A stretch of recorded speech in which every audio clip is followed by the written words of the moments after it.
The halls of Westfield University were quiet that afternoon.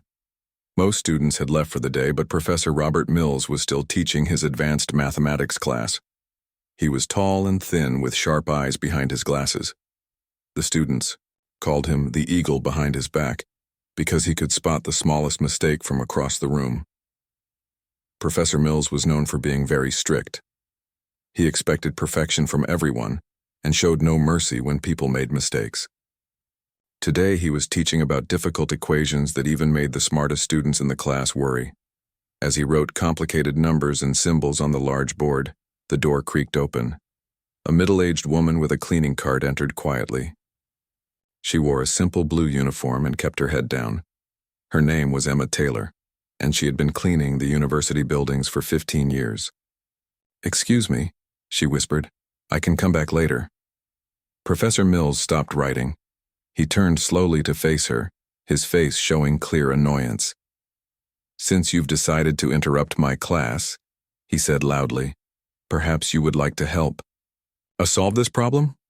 The students shifted uncomfortably in their seats. Everyone knew Professor Mills was being unfair. Emma looked embarrassed as 20 pairs of eyes turned to stare at her.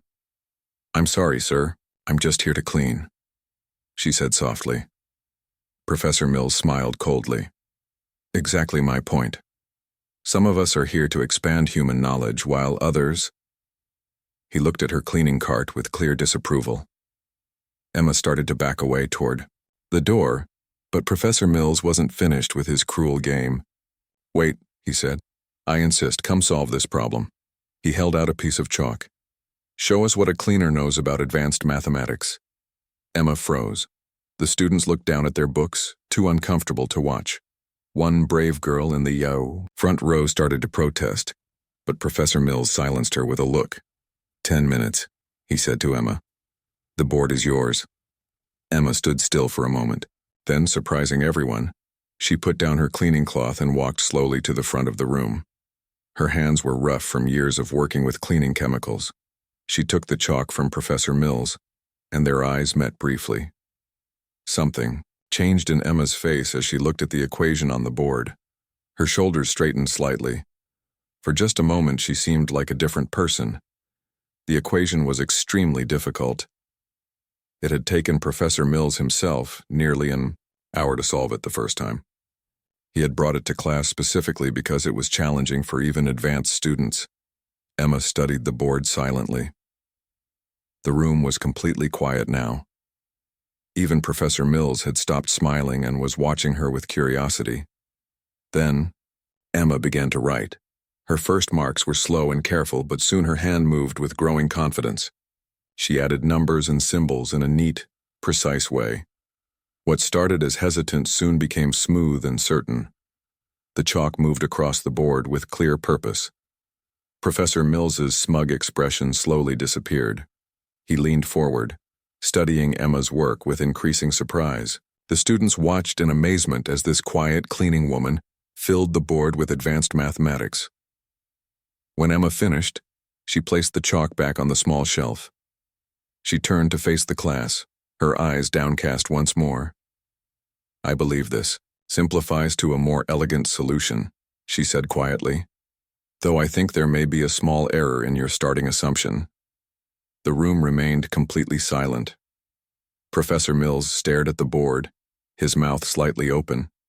He checked the work once, twice, then a third time. That's correct," he finally said. "But how did you—" Emma didn't answer. She simply turned and walked back to her cleaning cart. As she pushed it toward the door, a young man in the back of the room stood up. "Wait," he called. "Who are you?" Emma paused at the door and looked back at the room full of surprised faces. "I'm just the cleaner," she said simply, and then she was gone, leaving behind a stunned classroom and a board full of brilliant mathematics that not even Professor Mills fully understood. The news about Emma spread quickly through Westfield University.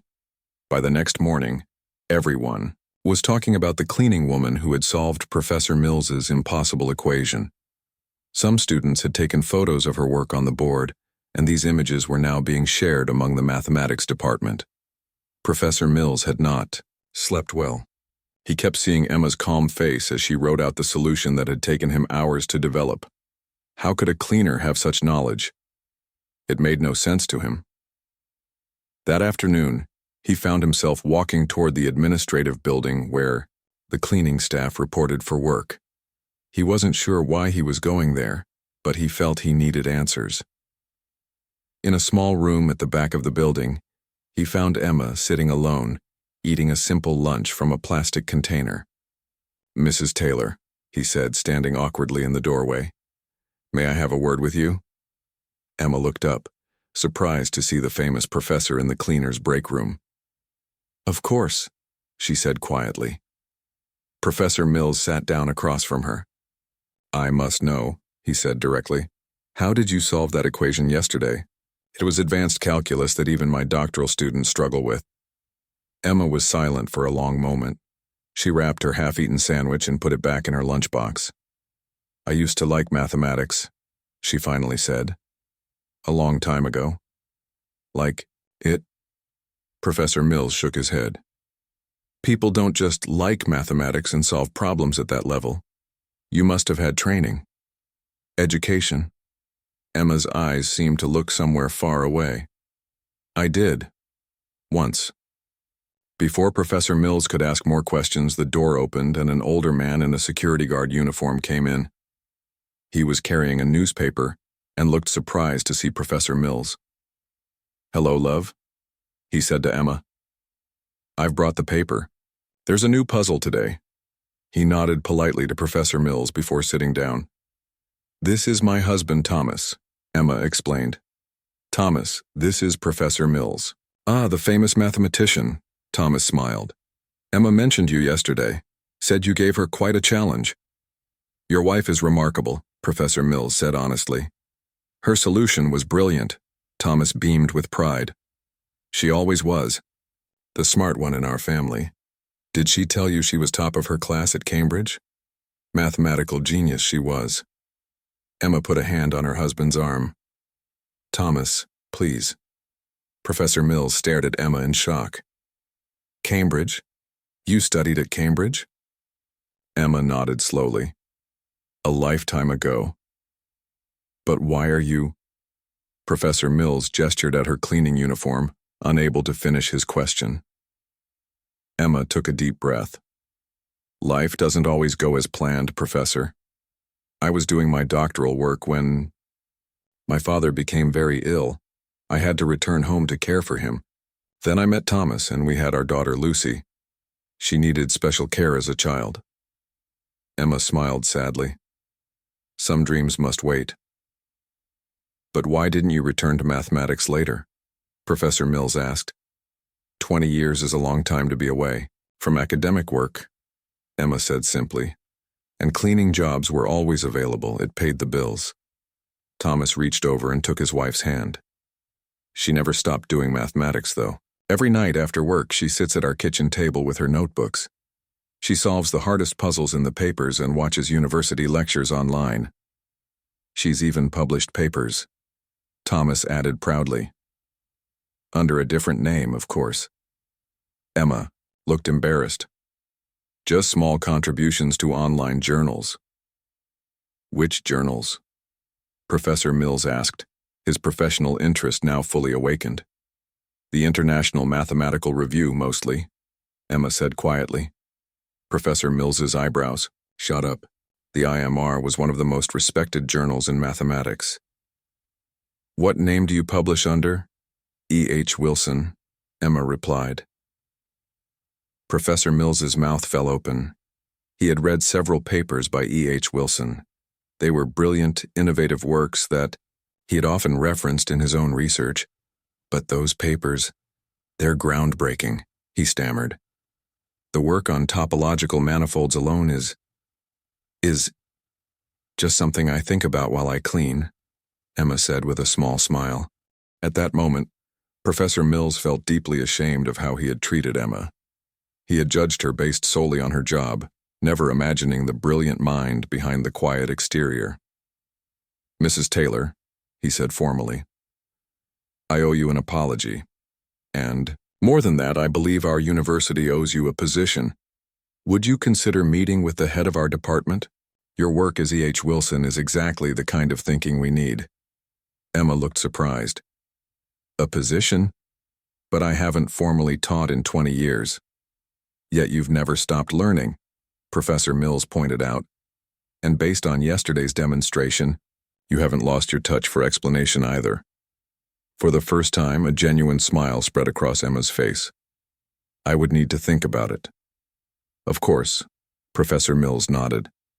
But please do consider it. Minds like yours belong in classrooms and research labs, not pushing cleaning carts. As he left the break room, Professor Mills felt like he had discovered a hidden treasure, one that had been right in front of him all along. Emma sat nervously in the waiting area outside the office of Dean William Patterson. It had been 3 days since her encounter with Professor Mills, and now she was dressed in her best clothes, a simple blue dress she normally saved for special occasions. Her hands fidgeted with the worn leather folder in her lap, containing printouts of her published papers and some of her recent work. The secretary smiled kindly at her. The dean will see you now, Mrs. Taylor. Emma took a deep breath and entered the large office. 3 people were waiting for her. Dean Patterson, a friendly-looking man with silver hair, Professor Mills looking unusually humble, and a woman Emma didn't recognize. Mrs. Taylor, thank you for coming, the dean said, standing to shake her hand. I'm William Patterson. You know Professor Mills, of course, and this is Professor Julia Bennett, head of our mathematics department. Professor Bennett stepped forward with a warm smile. It's an honor to meet you, Mrs. Taylor. Or should I say E.H. Wilson? Your paper on geometric algorithms changed my thinking entirely. Emma blushed. You're too kind. Please sit down. Dean Patterson gestured to a comfortable chair. Professor Mills has told us quite an interesting story about you. Emma sat down carefully, placing her folder on her lap. It was just one equation. One equation that our best students couldn't solve, Professor Mills pointed out. And then I discovered you're the mysterious E.H. Wilson whose papers I've been citing for years. That's hardly just anything. Dean Patterson leaned forward. Mrs. Taylor, we've reviewed your work. It's exceptional. Frankly, we're embarrassed that you've been cleaning our halls while possessing one of the finest mathematical minds in the country. I needed the work, Emma said simply, and mathematics has always been just for my own enjoyment. Well, we'd like to change that, Professor Bennett said. We want to offer you a position in our department. Emma's eyes widened. A teaching position? But I don't have a completed doctorate. Based on your published works, the university is prepared to award you an honorary doctorate, Dean Patterson explained. After that, we'd like you to join our faculty as a visiting professor, with the opportunity to become permanent after the first year. Emma couldn't believe what she was hearing. After 20 years of setting aside her dreams, they were suddenly within reach again. I don't know what to say, she whispered. Say yes, Professor Mills urged. Our students deserve to learn from someone with your insight. Emma thought about Thomas and how supportive he had always been of her love for mathematics, even when it seemed to have no practical purpose in their struggling life. She thought about their daughter Lucy, now grown and studying medicine, who had always been proud of her mother's intelligence. Could I start slowly? Emma asked. Perhaps one class to begin with. Professor Bennett nodded eagerly. Of course, we can work with whatever schedule suits you. And the pay? Emma asked practically. Years of managing a tight household budget had taught her to ask the important questions. Dean Patterson slid a paper across the desk. This would be your starting salary. Emma looked at the number and blinked in surprise. It was more than triple what she earned as a cleaner. This is very generous, she said quietly. It's what your skills are worth, Professor Bennett replied. And there's something else. She reached into a folder and pulled out a journal. The International Mathematical Review wants to publish your latest work on prime number theory.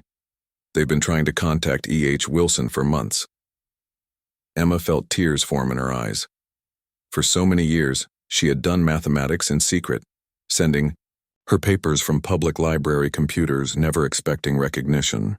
There's just one condition, Professor Mills added, his voice serious. Emma looked up, worried. What's that? A smile broke across his face. You have to teach me that shortcut you used on my equation. I've been trying to figure it out for days. Everyone laughed, breaking the tension. Emma felt a weight lifting from her shoulders, a weight she had carried for 20 years.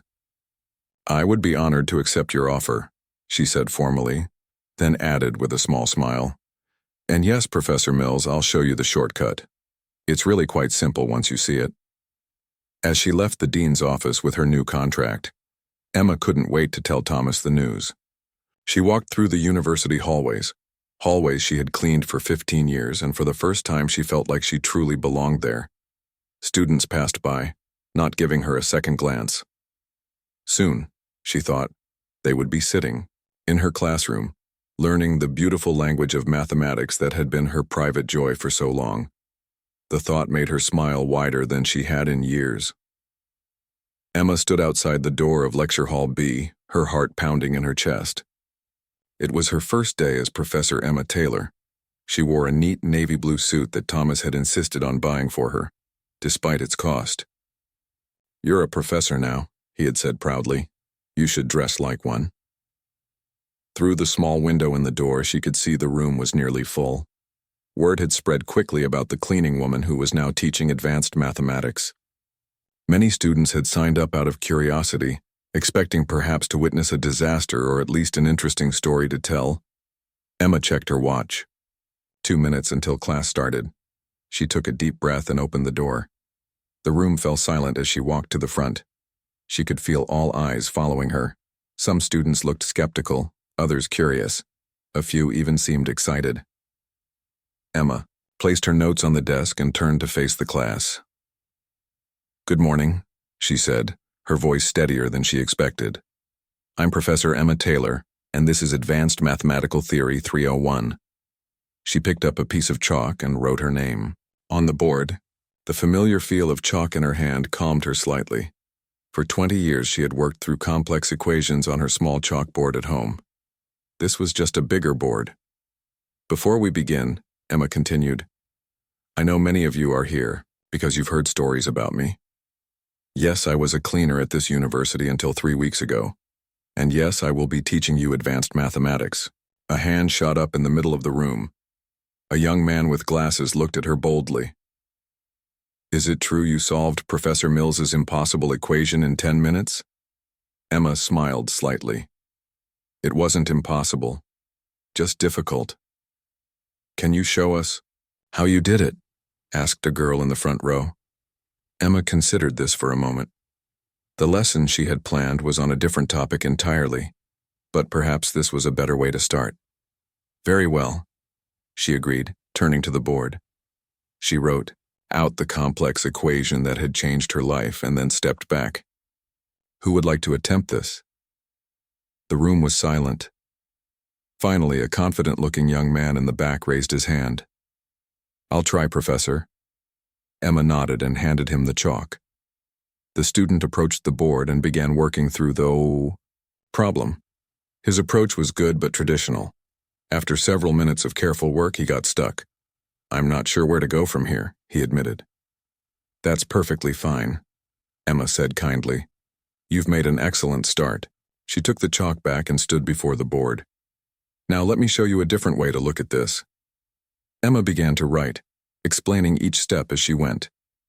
The room grew silent as students realized they were watching something special.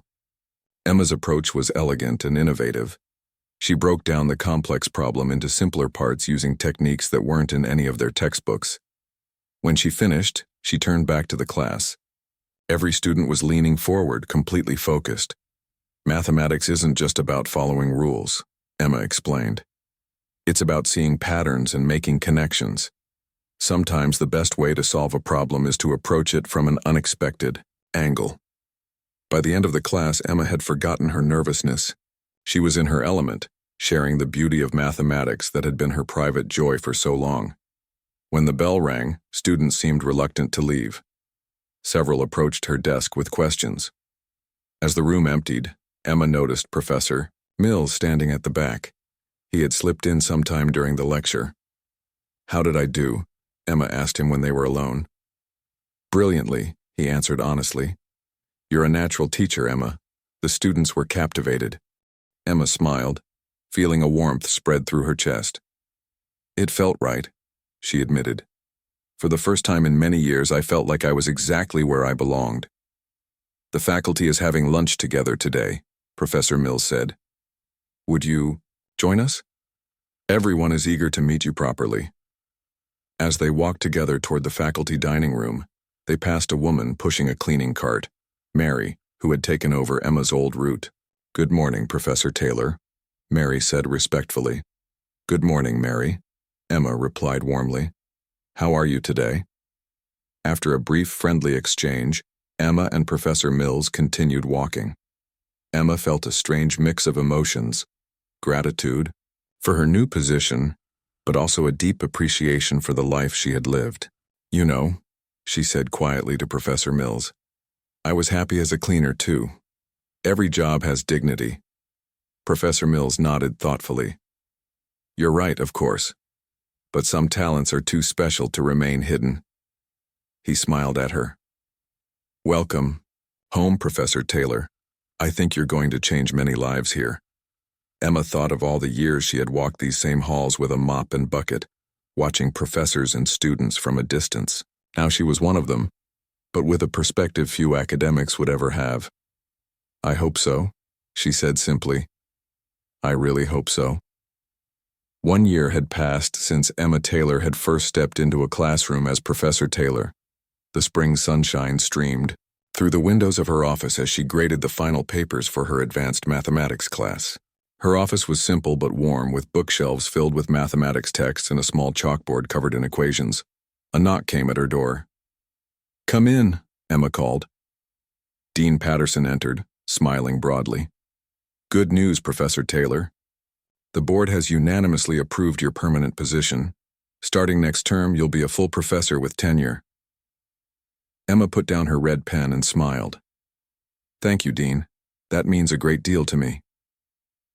"You've earned it," the dean replied.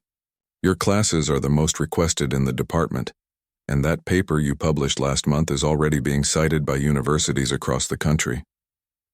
After the dean left, Emma sat back in her chair, thinking about how much her life had changed in just 1 year. Her salary had allowed Thomas to retire early from his security job. They had moved from their small apartment to a modest house near the university. And most importantly, she was doing work she loved every day. There was another knock at her door. This time it was Mark Jones, a quiet student who had struggled in her class all term. "Professor Taylor," he said nervously. "I was wondering if you had graded my final paper yet." Emma smiled gently. "I have, Mark. Please sit down." Mark sat across from her, looking worried. He was a hard-working student who wanted to become an engineer, but mathematics had always been difficult for him. "I know I'm not the best at math," he began, "but I really tried on this paper. I need to pass your class to stay in the engineering program." Emma pulled his paper from the stack. "You got a B+, Mark?" His eyes widened. "Really? But I've never gotten above a C in any math class." "That's because you've been taught to follow formulas without understanding why they work," Emma explained. "Once you understand the why, the how becomes much easier." Mark looked at his paper in amazement. "Thank you for believing in me, Professor." After Mark left, Emma gathered her things. It was time for the end-of-year faculty reception. As she walked across campus, students and professors greeted her warmly. Emma still found it strange sometimes to be treated with such respect. In the grand hall, the reception was in full swing. Emma spotted Thomas talking animatedly with Professor Mills. Her husband had become good friends with many of her colleagues, and he loved telling stories about "my brilliant wife." As Emma approached them, Professor Mills raised his glass. "Here she is, the author of the most talked-about paper of the year." Thomas put his arm proudly around Emma's shoulders. "I always knew she was special," he said, even when nobody else could see it. Later in the evening, Dean Patterson clinked his glass for attention. "Ladies and gentlemen, I have an announcement to make. Our own Professor Emma Taylor has been selected to receive the Matheson Prize for her groundbreaking work in applied mathematics. The room erupted in applause. The Matheson was one of the highest honors in the field. Emma felt tears forming in her eyes as her colleagues surrounded her with congratulations. As the crowd thinned, Emma found herself standing next to Professor Mills. "Did you ever imagine this would happen when you handed me that chalk a year ago?" she asked him. Professor Mills shook his head. "I was trying to embarrass you," he admitted. "It was cruel and arrogant of me. And yet it changed my life," Emma said softly. "Sometimes our worst moments lead to our best opportunities." The next morning, Emma arrived early at her classroom for the last session of the term. As students filed in, she noticed a young woman in a cleaning uniform quietly mopping the hallway outside. After class, Emma approached the woman. "Hello," she said kindly. "I'm Professor Taylor." "I know who you are," the woman replied shyly. "Everyone knows your story." "I'm Helen," Emma smiled. "Helen, do you enjoy mathematics by any chance?" Helen looked surprised. "Actually, yes. I used to study it before I had to leave school to support my family." Emma reached into her bag and pulled out a book. "This is a good introduction to the topics I teach. If you're interested, I hold study sessions on Thursday evenings." Helen took the book with wide eyes. "Really? You wouldn't mind?" "Not at all," Emma replied. "Everyone deserves a chance to follow their passion." As Emma walked away, she thought about the strange path her life had taken. From Cambridge, student to cleaner, to professor, and now award winner. Each step had taught her something valuable. That evening, as she stood in front of her small chalkboard at home, working through a new problem, Emma felt completely at peace. Mathematics had always been her true love, but now she had something equally important, the opportunity to help others find their own hidden talents. "What are you thinking about?" Thomas asked, bringing her a cup of tea. Emma smiled at her husband. "I'm thinking that sometimes life gives us exactly what we need, even if it comes in an unexpected package." She turned back to her equation, chalk in hand, filled with gratitude for the journey that had brought her home at last.